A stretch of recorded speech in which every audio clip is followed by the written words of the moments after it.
கிறிஸ்துவுக்குள் அன்பானவர்களே, ஆண்டவரும் இரட்சகருமான இயேசு கிறிஸ்துவின் விலையேறப்பெற்ற நாமத்தில் நான் உங்களை வாழ்த்துகிறேன். இன்றைய அனுதின உணவில் கர்த்தர் நமக்கு கொடுக்கிற வார்த்தை 1 நாளாகமம் 22ஆம் அதிகாரம் 16வது வசனம். பொன்னுக்கும் வெள்ளிக்கும் வெண்கலத்துக்கும் இரும்புக்கும் கணக்கில்லை, நீ எழும்பி காரியத்தை நடப்பி கர்த்தர் உன்னோடு இருப்பாராக என்றார். அன்பானவர்களே,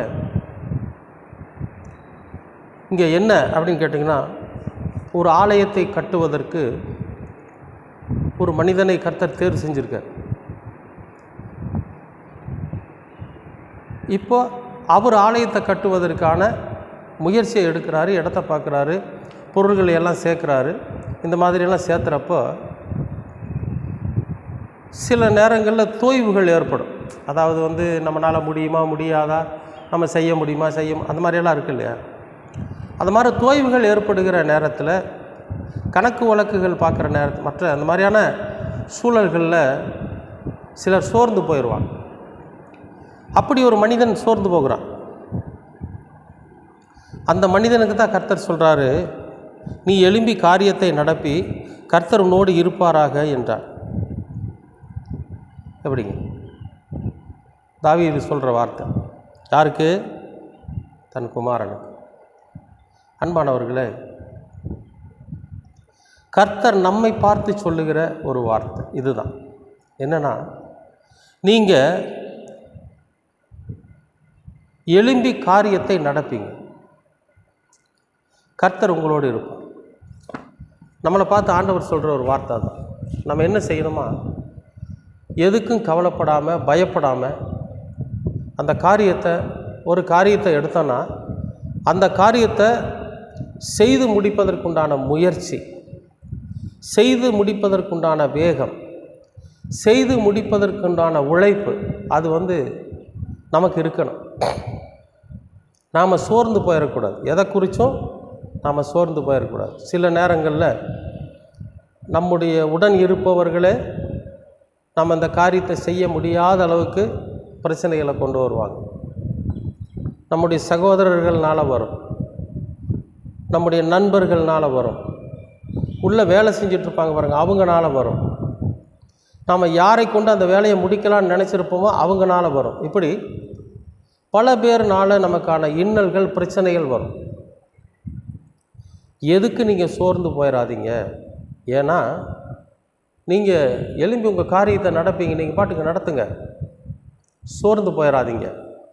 ஏன்னா கர்த்தர் உங்களோடு கூட இருப்பார், நம்ம கூட இருப்பார் கர்த்தர். அதனால் நம்ம எந்த காரியத்தை செய்கிறதா இருந்தாலும் அவரை முன்வைத்து செய்கிற போது எப்படிப்பட்ட பிரச்சனையாக இருந்தாலும் அது விலகி ஓடிடும்.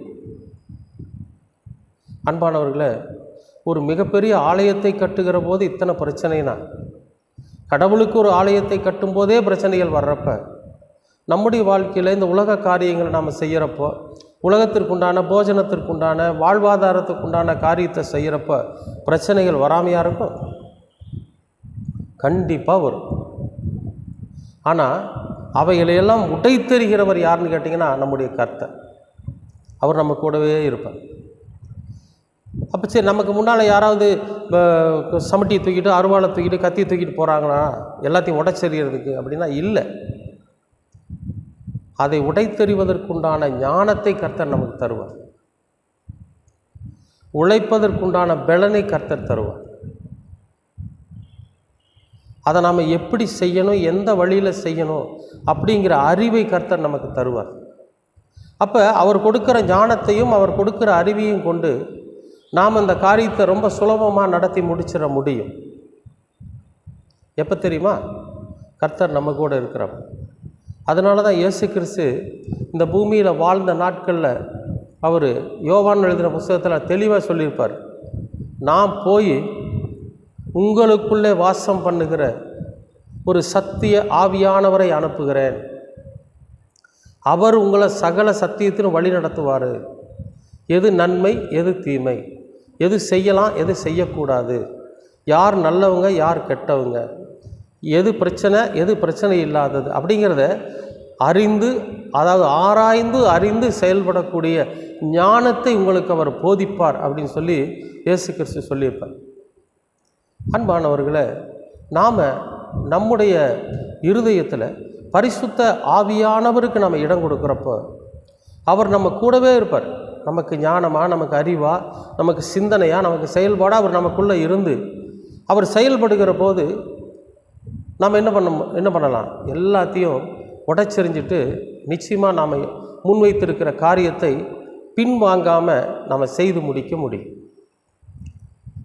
அன்பானவர்களே, தயவு செஞ்சு நீங்கள் ஆண்டவரை முன்வைத்து எல்லா காரியத்தையும் தொடங்குங்க. எதுக்கும் கவலைப்படாது. எதுவாக இருந்தாலும் சரி, ஊழியமாக இருந்தாலும் சரி, ஊழியத்தில் நிறையா நேரங்களில் தொய்வு வரும், நிறையா நேரங்களில் கஷ்டங்கள் வரும். அப்போவெல்லாம் நாம் இந்த ஊழியத்தை விட்டு போயிடலாமோ அப்படின்னு தோணும். அப்படியெல்லாம் மனசு உடைஞ்சு போயிடாதீங்க. ஏன்னா அது வரணும், வந்தால் தான் நம்ம ஜெயிக்க முடியும். அப்படி நமக்கு ஒரு சோதனை வந்தால் தான் கடவுள் நம்ம கூட இருக்கிறத உணர முடியும். வியாபாரத்துலேயும் சரி, தொழிலையும் சரி, மற்ற எல்லா காரியங்கள்லையும் சரி, நமக்கு பிரச்சனை வந்தால் தான் நாம் மண்டியிட்டு ஜெபம் பண்ணுறப்போ கடவுள் நம்ம கூட இருக்கிறார் அப்படிங்கிற அந்த உண்மையை நாம் உணர்ந்து கொள்ள முடியும், தெரிந்து கொள்ள முடியும். அன்பானவர்களே, நிச்சயமாகவே கர்த்தர் உங்களோடு கூட இருக்கிறார். பரிசுத்த ஆவியானவர் உங்களோடு கூட இருக்கிறார். உங்களையும் என்னையும் அவர் சகல சத்தியத்திலும் நல்வழிகளிலும் நடத்தி கொண்டிருக்கிறாருங்கிறது தான் உண்மை. அதனால் நீங்கள் எதை குறித்தும் கவலைப்படாதீங்க. நீங்கள் என்ன காரியத்தை செய்யணும்னு நினைக்கிறீங்களோ, என்ன நன்மையான காரியத்தை இந்த உலகத்துக்கு செய்யணும்னு நினைக்கிறீங்களோ, எதை கட்ட வேண்டும் என்று நினைக்கிறீர்களோ, எழும்பி நீங்கள் அந்த காரியத்தை செய்யுங்க. கடவுள் நம்ம கூட இருந்து எல்லாவற்றையும் வாய்க்க செய்வார். இந்த அனுதின உணவில் கர்த்தர் நமக்கு கொடுக்குற வார்த்தை, நீங்கள் ஆண்டவர் உங்களோடு கூட இருக்கிறபடியினால் எதற்கும் நீங்கள் பயப்படாதீங்க, தைரியமாக செய்யுங்க, கர்த்தர் உங்களை ஆசீர்வதிப்பார்.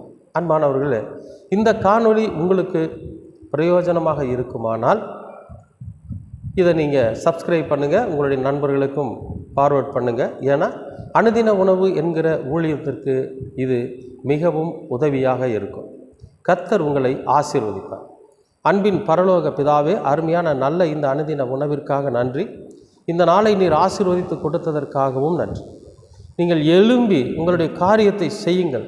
கர்த்தர் உங்களோடு கூட இருக்கிறார் என்கிற இந்த வாக்குத்தத்த வசனத்தின்படி நாங்கள் முழுமையாய் விசுவாசத்தோடு, முழுமையான நம்பிக்கையோடு, நீர் எங்களோடு கூட இருக்கிறீர் என்கிற முழு தைரியத்தோடு எங்களுடைய எல்லா காரியங்களையும் நாங்கள் ஆண்டவரே தொடர்ந்து எழும்பி செய்ய நீர் எங்களுக்கு கிருபை பாராட்டுங்கள். உங்களுடைய வழிநடத்துதலும், உங்களுடைய ஞானமும், உங்களுடைய போதனையும் எங்களோடு கூட எப்பொழுதும் இருக்கட்டும். இரட்சகராம் இயேசு கிறிஸ்துவின் பலியாய் கேட்கிறோம் நல்ல பிதாவே. ஆமேன், ஆமேன், ஆமேன்.